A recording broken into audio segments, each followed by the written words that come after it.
Welcome to Talk+Water, the podcast that takes a deep dive into the world of water with those making waves. My name is Todd Bottler, and I'm your host for Talk+Water. I'm also principal of Collaborative Water Resolution, which you can find at waterdisputes.org. In addition, I'm editor-in-chief of Texas Water and the Texas Water Journal. Both publications are free. My guests today are Margot Molloy, Cam Wobus, and Emily Lewis. Margot Molloy is the director of CK Blueshift, a strategist, a facilitator, and an executive coach that works with Fortune 500 companies, nonprofits, public agencies, and foundations as well. Her areas of expertise include launching complex new initiatives, orchestrating cross-sector collaboration to shape actionable strategies, and supporting leadership and transition. Cam Wobus is a principal at CK Blueshift and a broadly trained earth scientist with expertise in hydrology, geomorphology, climate change, and economics.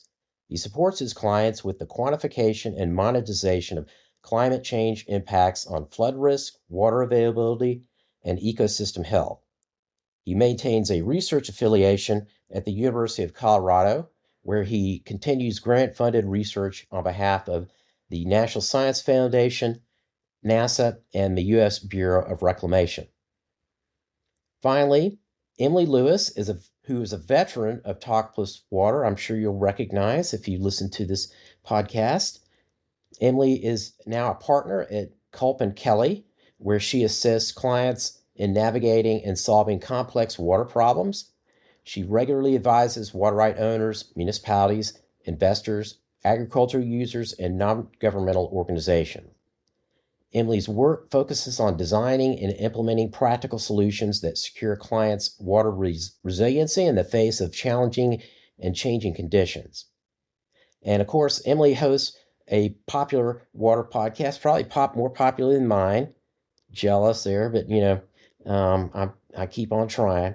The Ripple Effect, or just Ripple Effect, a podcast putting water in context. So Margot, Cam, and Emily, welcome to Talk+Water, and thank you for making time to talk with me. Excited to be here. Thanks, Todd. All right, so we're going to start out with your background. So when did each of you first become interested in water issues? And Margot, we're going to start with you. So I got interested in water early on. I studied an unusual program called Community Environment and Planning at the University of Washington. And before I started, I had the opportunity to take a gap year. And I did this really wonderful program called Knowles. And I was backpacking across the Talkeetna mountain range in Alaska.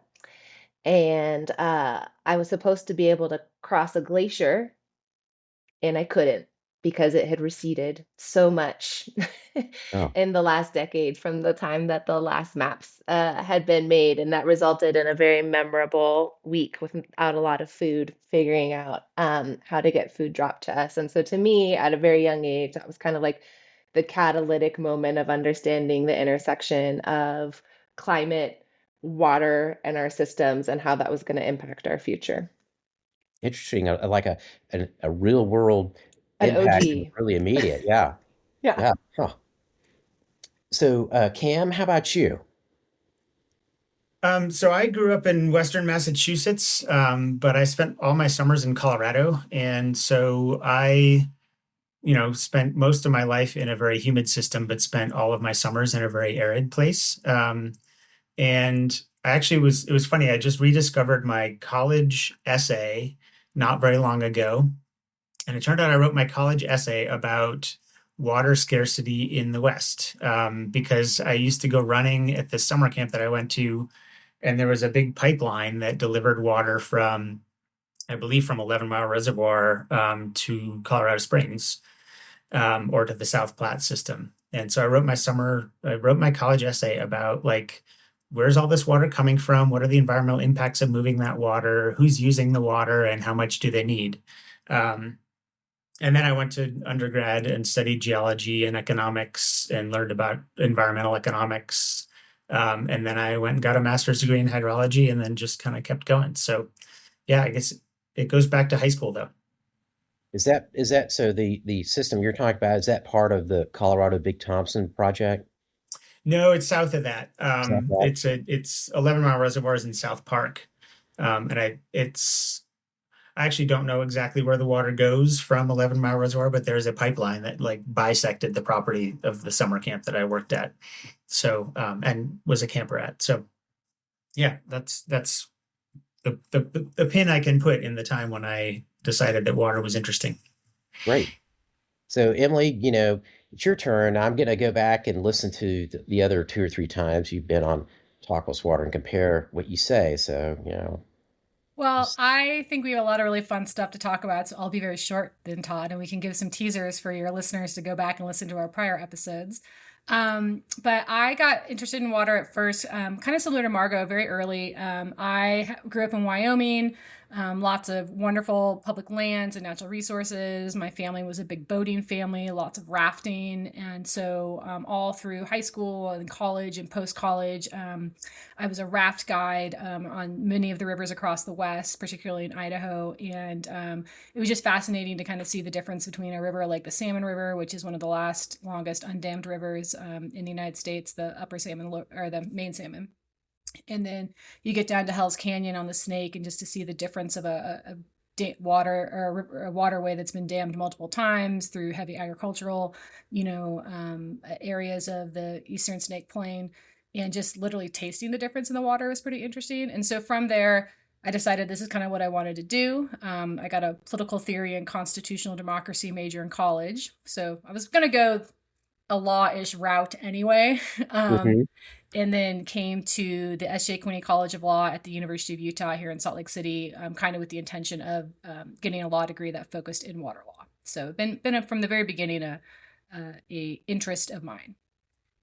Well, all of you have mountains and water in your experience, and of course, I grew up in the South in the eastern part of Texas, and there are no mountains, so that's not snowpack and things like that, and are not part of my experience. So let's get down to business here. Margot, please tell us about CK Blueshift. Yeah, thanks, Todd. So, Blueshift is a specialized mission-driven consulting firm that helps clients tackle emerging water and climate challenges. You've got a diverse team here. You've got Cam, he's a scientist. I'm a facilitator. Emily's a lawyer and policy expert. So we bring a diverse team, and our belief is that in this time of increasing climate disruption and water disruption, that policy, people, and science often collide. So our interdisciplinary team enters complex, chaotic environments, and we help clients build the architecture and frameworks to move forward. So in terms of who we are working with, that often looks like we support municipal water providers, tribes, nonprofits, corporations. We're really focused on building durable solutions. And I think a core thing that motivates a lot of Blue Shift's work is showing visible progress, because that is where hope grows and momentum can continue. So some examples of recent projects that we've worked on. We've helped municipalities navigate political deadlock in the face of drought. We've designed a novel funding mechanism for tribal water infrastructure. And we often, align diverse stakeholders around a shared vision. But I would say kind of at its core, what Blue Shift does is design strategies and secure resources and move solutions forward. Those all sound like the really fun things that are going on in water these days, by the way. I was just like thinking about, yeah, I'd love to that would be fun to be part of, and that was be fun to part of. Great. Well, so I also understand that you've got a new program launching this next year called the Resilience Accelerator. Can you tell us what the Resilience Accelerator is, and what you will be doing with that? Yeah, and I realize I should, before I jump into that, Todd, I should just take a step back because we've heard, you've got Cam and I who are at Blueshift and Emily who's at Culp and Kelly.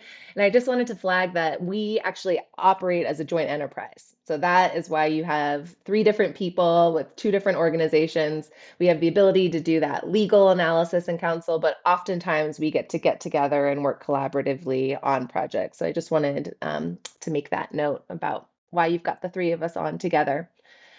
Well, Um, I just want to say, bring something up. I was yeah. thinking about that because I do a lot of work with firms that specialize in water law, and I've never seen that arrangement before. And I think that's a really interesting one because I can see, how there's a real synergy there.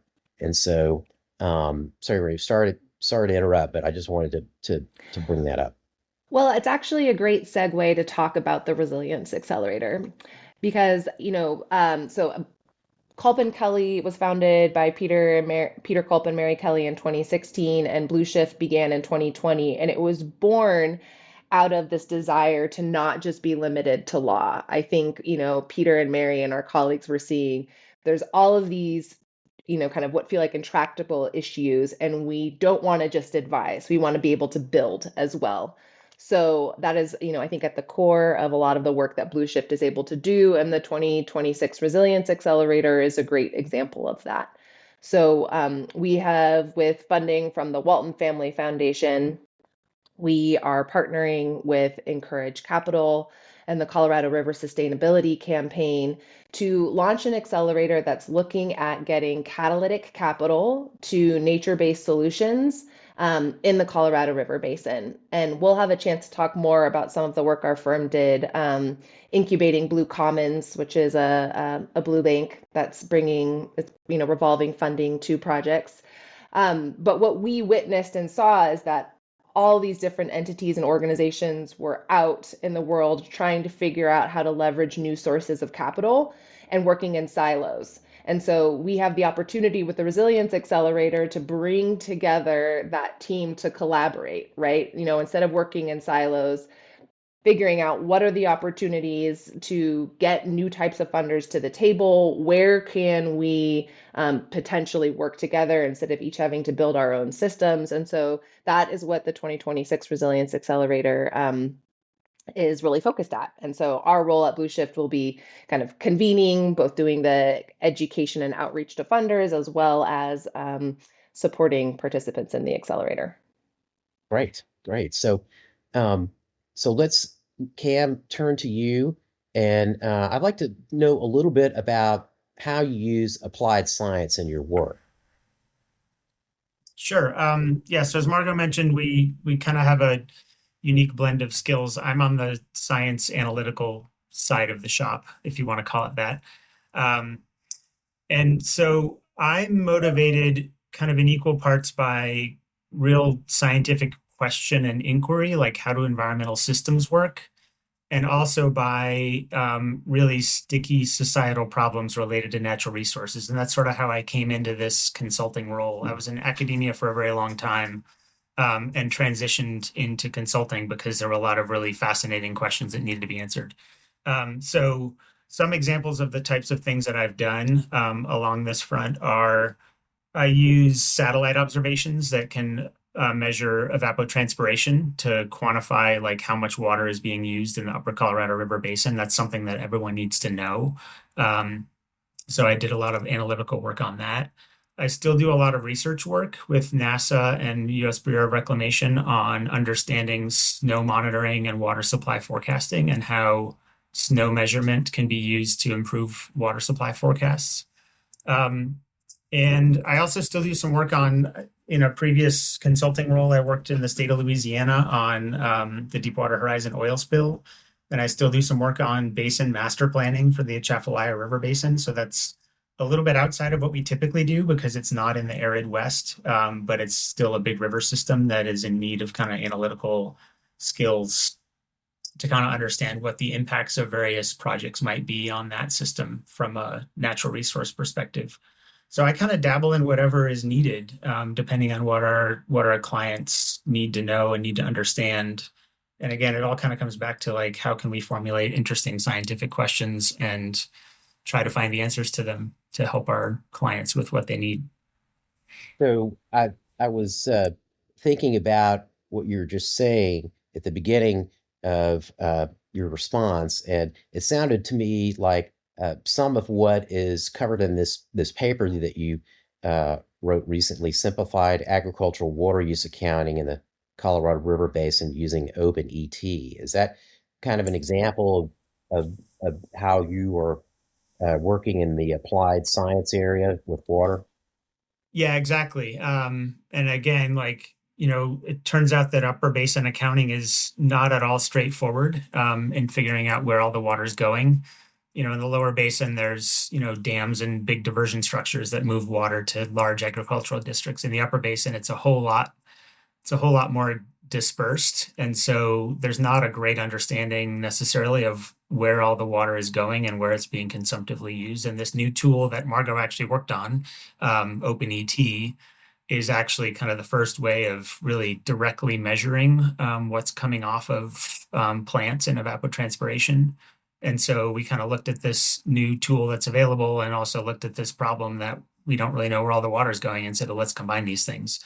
And it turns out that Bureau of Reclamation was doing a very similar exercise in parallel, and our answers were very similar. But yeah, that's an example of kind of how applied science can be used for the types of problems that our clients are interested in. So, Emily, let's turn to you now. You have, I guess, recently joined Culp and Kelly, and that's the parent of CK Blueshift. Um, Tell us a little bit more about how Culp and Kelly works with CK Blueshift, and about some of the projects that you're working on now. Yeah. So I'm coming at this with a little bit of a newbie perspective. I joined the law firm in April of 2025, so go on about 8 months, which seems both long and short at the same time, in a good way, in a very good way. And so, one of the things that's been really fun is that, the reality is that the work that we work on is practical project based. And that's been always my favorite kind of work to work on. In my prior career, I was a partner in a law firm, a private law firm here in the state of Utah for 10 years. And prior to that, I was an AG for 5 years. And so I think that realistically, impactful solutions for water are discovered through implementation. We always have concepts and ideas, and actually getting work done on the ground, I think is what really makes dream work. And so what I'm excited about doing is kind of bringing some of the concepts and tools that Culp and Kelly has developed over the last 10-ish years, a little less than 10, to in the Blueshift, in supporting that role, to kind of the Utah Great Basin space. And so what I'm seeing us doing is using a lot of the kind of Blue Commons concepts, these kind of innovative financing mechanisms that Margot mentioned, to really, big problems in the Utah area, like the Great Salt Lake. And so I see my role as kind of being a steward of those concepts and ideas, and kind of Utah right-sizing them. And then the legal aspect of that kind of comes from really understanding kind of what are the barriers that could potentially, thwart a potential project that might be a good, a good candidate for a financing mechanism. What do we need to do to kind of navigate the many agencies and rules and regulations here in the state to kind of get something similar to Blue Commons set up here? And so, amongst other activities, that's kind of, I think first and foremost of what we're looking to do here in the near future, in trying to kind of replicate and implement some of these very cool and very impactful projects that they've done in the Colorado River Basin, in the Great Basin. So I can, I can see how the relationship between CK Blueshift and Culp and Kelly is a really complementary one. I mean, the water attorneys I work with frequently here in Texas, when we're talking about the things that they're working on, I mean, a lot of times they're talking about things that are really not, in the legal realm. They're now involved with, this management issue, or, here's this problem with, trying to get stakeholders together and get them to talk to each other, or, here's this new model that they're trying to figure out. Okay, their client has some issues and wants to figure out, can this help them and what they're doing. And so I can see kind of the synergy there. It seems like a natural one for sure. And it's an audio format, so you can't see it, but the second you started talking, all three of our heads started They're nodding. all everybody's nodding. I'm going the right direction. Yes. So so uh is CK Blueshift and Culp and Kelly are you operating in the same footprint in the West, and is that essentially all Western states, or are you primarily in the Colorado River Basin? I'll let Margot take that one since she's newer to the firm, or since I'm newer to the firm. But I think I like our footprint. I think we're working in all the best spaces. There you go. So we have offices. So we work across the Intermountain West and into the Pacific Northwest. I am not going to be able to rattle off where we have licensed lawyers from the Culpen Kelly side. We have, but it's on our website. Um, we have offices in Portland, Oregon. I'm based in Boise, Idaho. We're headquartered in Phoenix. We have Emily in Utah. We have and Salt Lake City in Utah, and then we also have an office in Bozeman. So we have a remote team with a lot of expertise across the West, and I left out Cam in Colorado. So yeah, we've got a pretty broad footprint across the Intermountain West. So, kind of, thinking about CK Blueshift, having, come from Culp and Kelly, I guess recently CK Blueshift has spun off a 501c3 called Blue Commons. Margie, you want to tell us about Blue Commons? Yeah, we're just trying to get all the blues in there to keep Yeah, I you on tell your you. keep you on your toes. Uh, so Blue Commons is a nonprofit blue bank that deploys financing that is really targeted at getting money to on the ground partners to conserve water, restore ecosystems, and build resilience in the Colorado River Basin. It was born out of our consulting work where there was and our legal work where there's a total gap between, government is always looking for shovel ready projects, and there isn't a lot of funding to get to the shovel ready projects. And that can look like everything from convening watershed groups to bringing in the right technical analysis to ensure that you actually have a project. And then in addition to that, oftentimes um, federal funding in particular is done on a reimbursement basis. So that if you have small on the ground partners, the burden of having to float reimbursement for these larger landscape scale projects made this funding much less attractive. And so the question that we had when coming up with the Blue Commons idea was, could we build kind of like purpose-built revolving funds to get cash to partners on the ground, particularly when we knew it would be reimbursed right through federal grants. And so we had the opportunity to kind of conceive of that, deploy some pilots, and then eventually launch it into its own nonprofit. So today it has four funds. There's the Borderlands Water and Restoration Fund, which focuses on funding regenerative agriculture and water conservation in the U.S.-Mexico region. We have the Tribal Infrastructure and Restoration Fund, which is getting funding to tribal partners to restore their water infrastructure, repair their water infrastructure, and do additional projects, as well as the Rebeaver Watershed Fund, which is the nature-based solutions, which funds nature-based solutions for watershed restoration. And we also have a municipal fund that's been targeting industrial cooling as well. So, and I have to ask, Beaver, I love that name. Is that what, did I hear that correctly? Yes. And I said we, I realized I just did it right then. I said we, but this is Blue Commons work, right? That they're now continuing it. But yes, Rebeaver is using beaver dam analogs as well as other types of interventions to restore and create, wet meadow ecosystems. So, yep, Talk+Water is all over that beaver deal there. And we have Emily Fairfax a long time ago on to talk about impacts of beavers in the West. And so so it sounds like, the funding is essentially from the federal government, maybe some state governments and foundations. So it's a mix. Yep. In a So it's mix. a mix of, and what we've been able to do. So yeah, so we have funding from federal governments, from philanthropy, from state. What Blue Commons and specifically does too is also take funding from corporate partners who are looking to invest in these improvements on the ground and then have verified credits for that investment. And Oh, so Blue Commons also figured out a way to basically decouple the funding stream and kind of corporate priorities with, then verified results for entities. So those are all funding mechanisms that come into Blue Commons. so funding is, gosh, I tell you, you spend a lot of time talking about funding in the water space these Yeah, days. you sure And do.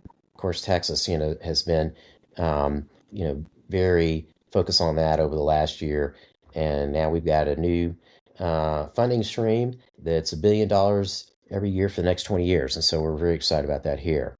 Um, so one final question, because I want to be respectful of everybody's time today. How can our listeners find out more about CK Blueshift, Blue Commons, and Culp and Kelly? And Margaret, you want to go first? Well, you can check out our websites, uh, which I'm sure will be linked in the podcast or in the podcast. Also, going to give a shout out to Emily and the Ripple Effect, which oftentimes features our work and partners that we are collaborating with. So that's where I would start. Cam, How Emily, great what is would you that? I add? mean, you get Emily, and also, her podcast is, talking about your work as well. I mean, it's a Emily's the best. yeah, yeah. Yeah, it's pretty much we feel very it's been really exciting to have her energy and ideas with us in our firm. So we feel very excited about this transition. Great. Well, listen, I really appreciate all of you coming on today. It's always kind of hard to do, for people, but y'all did it well. I think y'all handled it very well. Um, Shows how well we collaborate together, Todd. So just it's hey, magic, it's a magic that sauce. So our water solutions are just, it's just a par for the course here. right, collaboration in action for Yeah. sure, for sure. Mhm. Great. Well, I've enjoyed this, and so Margot, Cam, Emily, thank you for joining me today. Thank you, Thank Todd. you. So this has been Talk+Water. My guests today were Margot Molloy, the director of CK Blueshift, Cam Wobus, a principal and scientist at CK Blueshift, and Emily Lewis, a partner at Culp and Kelly, and of course, the host of Ripple Effect podcast. I want to thank you, the listener, for spending your valuable time on this podcast, as always. And I also want to give a big thank you to Anna Jones and Sarah Wingfield at the Meadows Center for Water and the Environment at Texas State University for getting each episode of Talk+Water ready to flow. If you enjoyed our discussion today, please subscribe to Talk+Water and leave us a review and let us know how we did. My name is Todd Bottler. Let's talk water again soon.